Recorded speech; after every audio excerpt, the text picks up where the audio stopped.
Hi all! ఈరోజు శ్రీతేజుస్ కిచెన్‌లో spicy Andhra chicken curry చూపించబోతున్నాను. ఇది చాలా సింపుల్ అండ్ ఈజీగా అయిపోతుంది. ఇది పక్కా బ్యాచిలర్స్ రెసిపీ అండ్ వంట రాని వాళ్ళు ఇప్పుడిప్పుడే నేర్చుకుంటున్న వాళ్ళు కూడా చాలా క్విక్‌గా చేసేయగలుగుతారు. ఇది ఈజీ ప్రాసెస్ కాబట్టి మీరు కూడా ఒకసారి ట్రై చేసి చూడండి. ఈ ప్రాసెస్ ఏంటో చూసే ముందర మీరు ఫస్ట్ టైం నా ఛానల్ విజిట్ చేస్తున్నట్టయితే సబ్స్క్రైబ్ చేసుకోండి. ఈ వీడియో మీకు నచ్చినట్టయితే లైక్ చేయండి, కామెంట్ చేయండి. దీనికోసం ఫస్ట్ మనం ఒక పాన్ పెట్టుకుని 4 టేబుల్ స్పూన్స్ ఆయిల్ వేసుకోండి. ఆయిల్ హీట్ అయిన తర్వాత 2 బిగ్ సైజ్ ఆనియన్స్ని ఇలా చిన్న ముక్కలుగా కట్ చేసి వేసుకోవాలి. ఈ ఆనియన్స్ కొంచెం ఫ్రై అయిన తర్వాత 2 గ్రీన్ చిల్లీస్ని కట్ చేసి వేసుకోండి. ఈ గ్రీన్ చిల్లీస్ ఆనియన్స్ మనకి గోల్డెన్ బ్రౌన్ కలర్లోకి ఫ్రై అయ్యే వరకు ఫ్రై చేసుకోవాలి. ఈ ఆనియన్స్ బాగా ఫ్రై అయ్యి కలర్ మారిన తర్వాత దీంట్లో 2 మీడియం సైజ్ టొమాటోల్ని చిన్న ముక్కలుగా కట్ చేసి వేసుకోండి. ఈ టొమాటోస్ బాగా సాఫ్ట్గా అయ్యే వరకు కుక్ చేసుకోవాలి. ఈ టొమాటోస్ నుంచే మనకి గ్రేవీ అనేది వస్తుంది.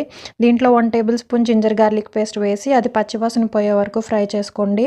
ఇప్పుడు కడిగి క్లీన్ చేసి పెట్టుకున్న 300 గ్రామ్స్ చికెన్ వేసుకోండి. ఈ చికెన్ని ఒకసారి అంతా బాగా కలిపి మూత పెట్టి 5 మినిట్స్ ఉడికించుకోవాలి. 5 మినిట్స్ తర్వాత రుచికి సరిపడా సాల్ట్ వేసుకోండి. నేను 1 టీ స్పూన్ వేసాను. దీంట్లో 1/2 టీ స్పూన్ పసుపు వేసుకోవాలి. 2 టేబుల్ స్పూన్స్ కారం వేసాను, ఎర్ర కారం. మీకు కనుక స్పైసీ ఎక్కువ తినే వాళ్ళైతే వేసుకోవచ్చు 2 టేబుల్ స్పూన్స్, తక్కువ తినే వాళ్ళైతే తగ్గించి వేసుకోండి. ఇవన్నీ వేసిన తర్వాత మళ్ళీ ఒకసారి చికెన్ అంతా కలిపి మూత పెట్టి 5 మినిట్స్ కుక్ చేసుకోండి. ఇలా సాల్ట్ అన్నీ వేసిన తర్వాత మూత పెట్టి కుక్ చేసుకోవడం వల్ల చికెన్‌కి సాల్ట్ బాగా పట్టి టేస్ట్ బాగా వస్తుంది.